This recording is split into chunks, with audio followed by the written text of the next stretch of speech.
The markets are closed, but the business stories are just heating up.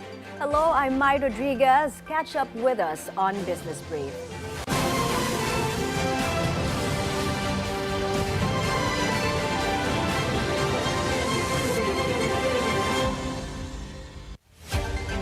Asian shares are trading mixed this Monday after Wall Street ended last week near record highs. Japan's Nikkei, Hong Kong's Hang Seng, and South Korea's Kospi are in the green, while other regional indexes are in the red. In currencies, the US dollar is trading higher against the Thai baht. The Australian dollar is also gaining against the greenback, but the dollar is trading lower against other Asian currencies. In commodities, gold is slightly lower while oil prices are up. In crypto, Bitcoin is up 0.6%, and Ethereum is higher, nearly 0.9%. President Ferdinand Marcos Jr. believes the Independent Commission for Infrastructure can do a better job in investigating the flood control scandal. Both houses of Congress are conducting separate investigations into the matter, despite some of their members being implicated in the controversy. The president also asserts no one will be spared from scrutiny. Navotas Representative Toby Chanco previously implicated the president's cousin, House Speaker Martin Romualdez, in the flood control mess. It will be completely independent. That's something that cannot be said if, for example, the Senate conducts, maraming nababanggit na senador. If the House conducts the investigation, marami ring nababanggit na congressman. Kaya sinasabi ng mga tao, bakit naman nag-iimbestiga sila but they're investigating themselves, which is always a little bit of a difficult situation. It's hard to be fair. But they are, of course, as I said before, it's their prerogative to conduct such investigations. However, so as to make it very, very clear to people that this is independent. I would like to stress this over and over again. It is an independent commission, and that is why we have taken great pains to make sure that that independence is respected, is recognized, and is observed. The president also explained why the probe will cover a span of 10 years. COA is only required to keep records for 10 years. So those are the records that we know we have, na nakakasiguro tayo na matulungan yun. Pangalawa doon, kaya we'll do it for as long as possible dahil marami na tayong napag-usapan at isa sa napakahalaga para sa akin, malaman paano tayo napunta sa ganito. Ba't nagkaganito yung gobyerno natin? Paano nangyari ito yung ganito yung naging bidding? Paano nangyari na ganito ang naging pagbigay ng kontrata? How did this evolve? Dahil nung experience ko sa local governments, experience ko sa legislature, hindi naman ganito. Ngayon, we have to find out how this happened and what are the changes that we made. Quezon City Mayor Joy Belmonte reveals that the 254 DPWH flood control projects has ballooned to 331 after they conducted more inspections of infrastructure projects in the city. The total amount, 17 billion pesos. Mayor Belmonte says they discovered the same problems, such as projects having multiple phases, while others lack details. She laments the amount could have been used to address the city's various needs. Ang kabuuang halaga ng 331 flood control projects na ito, 17 billion pesos.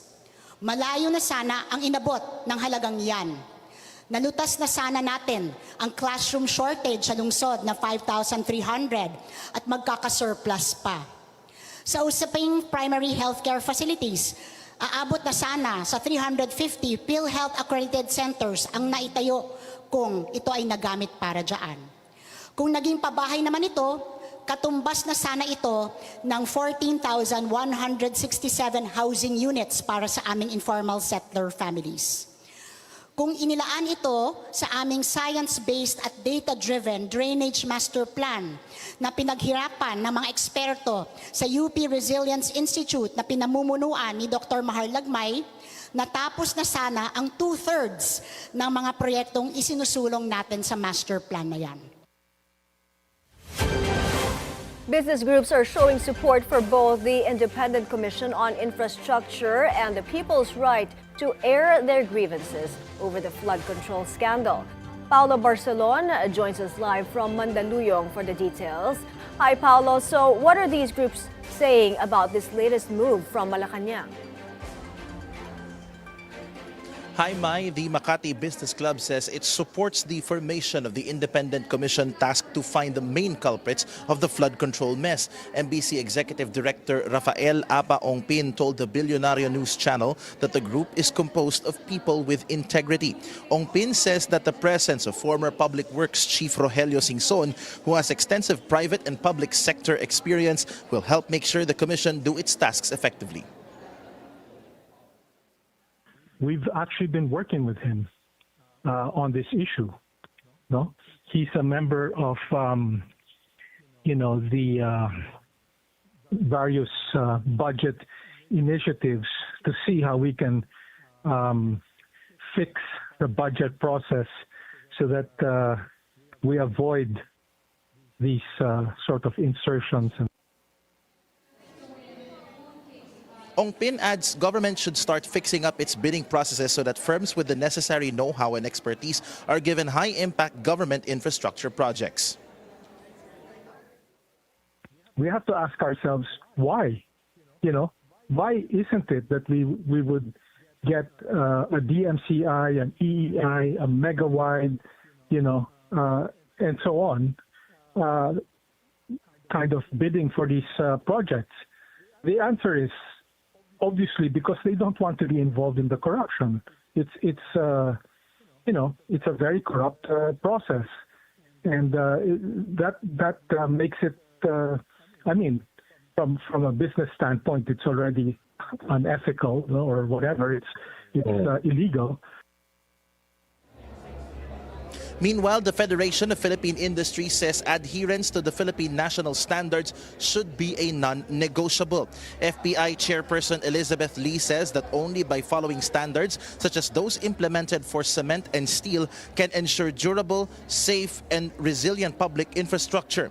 Meanwhile, in a report on Bilyonaryo.com, Philippine Chamber of Commerce and Industry Vice President for Trade Brian Ang says now is the time to tap overseas development assistance or ODAs to fund key infrastructure projects. Ang says foreign lenders have stringent quality standards that can be closely monitored, citing an example that the Japan International Cooperation Agency or JICA selects Japanese contractors for the projects they are funding. Meanwhile, Mai, we're here at the 35th anniversary summit of the Anvil Business Club, where Special Assistant to the President for Investment and Economic Affairs Frederick Go is expected to attend. We've also heard from Bilyonaryo Isidro Consunji and his business stories, and we're still waiting on the Anvil Business Club and the Secretary himself to deliver their takes on the Independent Commission for Infrastructure. Mai. Thank you for that report, Paulo Barcelon. Tackling corruption in the Philippines could help drive stronger economic growth. Timothy Daniels, consultant and head of investor relations and sustainability at SM Investments, tells BNC's Business 360 that addressing the issue can unlock the country's full potential. If we talk about corruption, I think it's long been perceived that the Philippines has too much leakage of money that should be going into infrastructure development. I think that's well understood, it's well believed by the markets. And so confirming the bias. Right now it's confirming the bias in a way. But there is a slight potential upside to this, actually possibly a significant potential upside, because there is so much attention going on right now with very broad and quite deep emotional engagement with this issue that there is perhaps a growing belief that maybe things will happen and things will be done to address funds that should be going into the right places. And if you're able to correct it through some of the actions now, then that will be added growth to the GDP, and it will start to unlock extra potential that we have here. The He adds that he expects consumer sentiment to remain strong. So the momentum for this year and going forward seems to be pretty good. It plays to our strengths as a country. We just have to keep on investing and realizing that potential. We're taking a short break. More business stories are up next. You're watching Business Brief.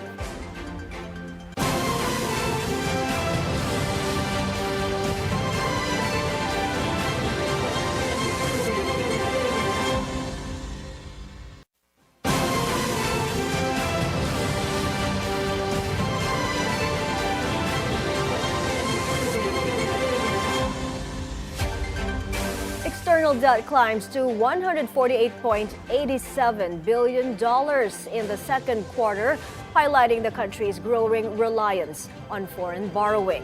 Bangko Sentral data shows this is 14.4% higher compared to the same period last year.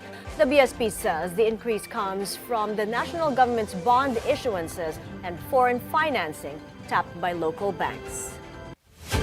Air travel is a critical driver of business and tourism, and the new NAIA management is under pressure to deliver results. 1 year in, changes are starting to reshape the passenger experience. And soon, the new NAIA Infra Corp will roll out a facial recognition system to streamline travel. Our mobility correspondent, G. Baroga, has the story. The new NAIA Infracorp or NNIC of Ultra Bilyonaryo Ramon Ang is set to launch a smart facial recognition system at the country's main gateway, part of its broader push to modernize the airport. Developed by Collins Aerospace, the technology enables contactless check-in, bag drop, security screening, and boarding using your face as your boarding pass. Here's how it works. Passengers can opt in at either a manned check-in counter or a self-service kiosk. At the counter, travelers present their passport and booking reference, have their photo taken, and receive their boarding pass and baggage tag. At kiosks, it's even faster. Scan your passport, input your booking details, and the system captures your biometrics on the spot. From there, the process is designed to be seamless. At bag drop, a quick face scan confirms your identity. At security and boarding, there's no need to show documents, just your face. NNIC says it understands that data privacy remains a major concern. According to Kit Suli, head of the company's ICT department, strict protocols are in place. Everybody's concerned about personal data, and we've addressed that already. All your biometrics are deleted right after the aircraft is departed, so we don't keep your data. We're not interested in that, and your data is fully protected. The facial recognition rollout comes as NNIC marks its first full year at the helm of NAIA. Over the past year, the airport handled over 51 million passengers and more than 283,000 flights, a 6% increase in air traffic compared to the previous year.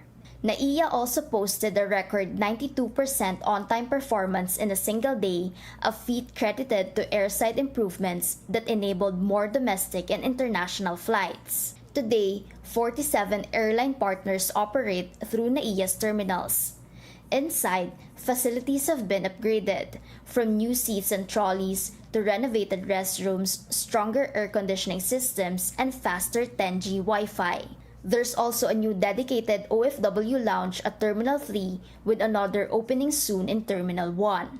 NNIC is also working toward ISO certifications and advancing its sustainability goals, from implementing green airport policies to removing over 266,000 tons of waste and silt from nearby waterways to help ease flooding. While terminal fees have recently increased, the company maintains that NAIA remains one of the most affordable major airports in Asia. Since taking over operations, NNIC has remitted over 48 billion pesos to the Philippine government, including a 30 billion peso upfront payment, with 82% of NAIA's revenues going to the state.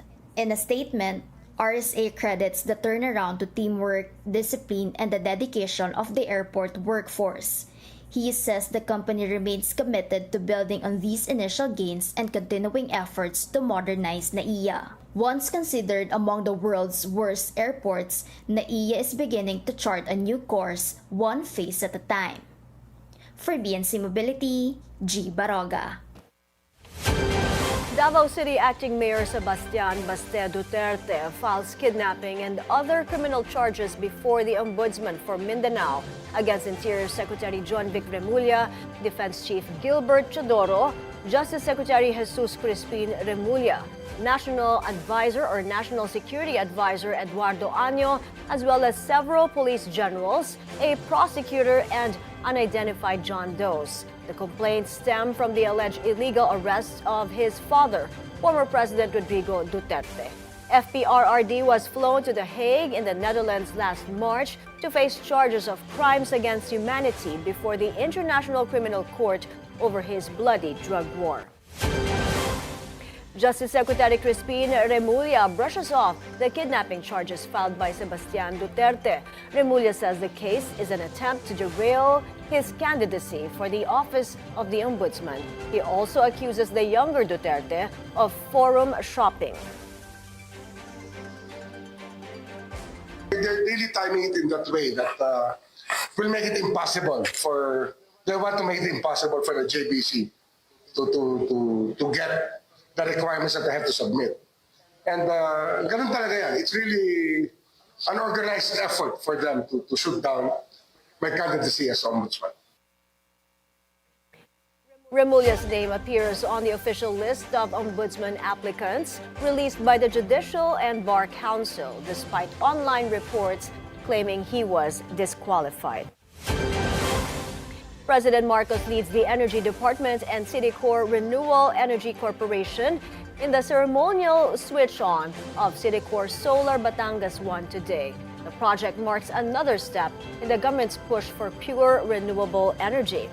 Located in Barangays Lumbangan and Luntal in Tuy, Batangas, the CS Batangas 1 is a 197-megawatt peak solar plant with a 320 megawatt-hour battery energy storage system.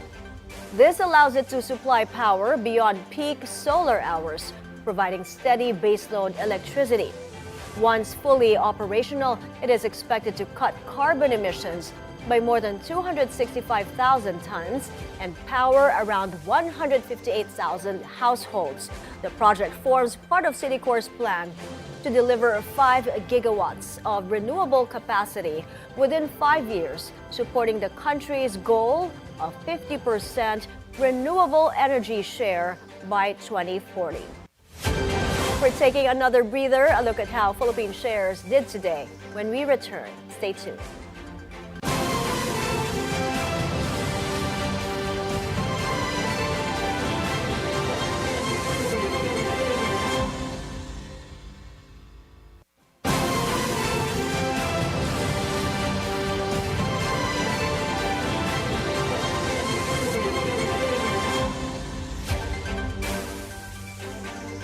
Nepal has a new interim prime minister. Sushila Karki says she and her team are not interested in power, but only in serving the country. She was sworn in after weeks of anti-corruption protests forced the ouster of Prime Minister KP Sharma Oli's government. Today, after coming here to the Prime Minister's office, I have signed an order to declare that those who were killed on September 8th will be considered martyrs. After considering the constitutional limitations, we have decided that 1 million rupees, $7,083.41, will be provided to the bereaved families. Those injured will also be provided with compensation. Officials have taken care of all the expenses of the families of the deceased who are in Kathmandu. Transportation to take the bodies of those killed to their homes will be provided by the government. If someone has permanent injuries and falls under the criteria of differently abled, their medical expenses will be absorbed by the government. Karki says her interim government will serve for 6 months before handing power to a newly elected leadership. She also announced compensation for the families of those killed in the protests. The death toll now stands at 72. The will of legendary designer Giorgio Armani lays out a definite future for his fashion empire. It must be sold to a luxury giant or listed on the stock exchange. With no children, Armani instructed that his fashion house be placed under a foundation holding 9.9% of shares, while the rest will go to family members and his longtime partner, Pantaleo Deliorco, who will control 40% of voting rights. The will also require that 15% of the company be sold within 18 months, with preference for luxury giants like LVMH, L'Oreal, or Essilor Luxottica. Beyond the business, Armani left his properties to family and granted Deliorco use of his villas. Emergency room drama The Pit bags the Best TV Drama Award at the 77th Emmy Awards. Actor Noah Wiley also earned his first Emmy for Best Drama Actor for his leading role on the medical show. Netflix hit Adolescence was crowned Best Limited Series. Its 15-year-old star Owen Cooper was named Best Supporting Actor in a limited series. To anybody who's going on shift tonight or coming off shift tonight, thank you for being in that job. This is for you. Meanwhile, the studio got the Best Comedy Award on Sunday. Its star and co-creator Seth Rogen also earned his first Emmy for Best Comedy Actor in a series, which portrays a Hollywood movie studio as it juggles the art of filmmaking and making a profit. Philippine shares closed the first trading day of the week in negative territory. The PCCI drops 0.1% at 60.57, making it the worst performer in Asia. Majority of the sectoral indices end lower, with financials falling the most at more than 2%. Decliners outpace advancers 117 to 84, with value turnover reaching 6.2 billion pesos. Majority of the day's most active stocks end in the red, with BPI falling the most at more than 5%.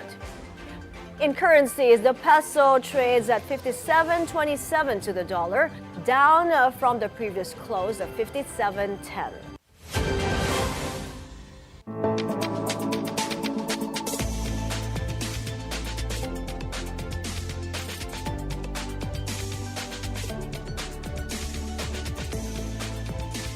That's a wrap for today's Business Brief. I'm Mai Rodriguez. Join us again tomorrow as we bring you the stories that help you plan your next big, bold moves in business. Only here on the Bilyonaryo News Channel.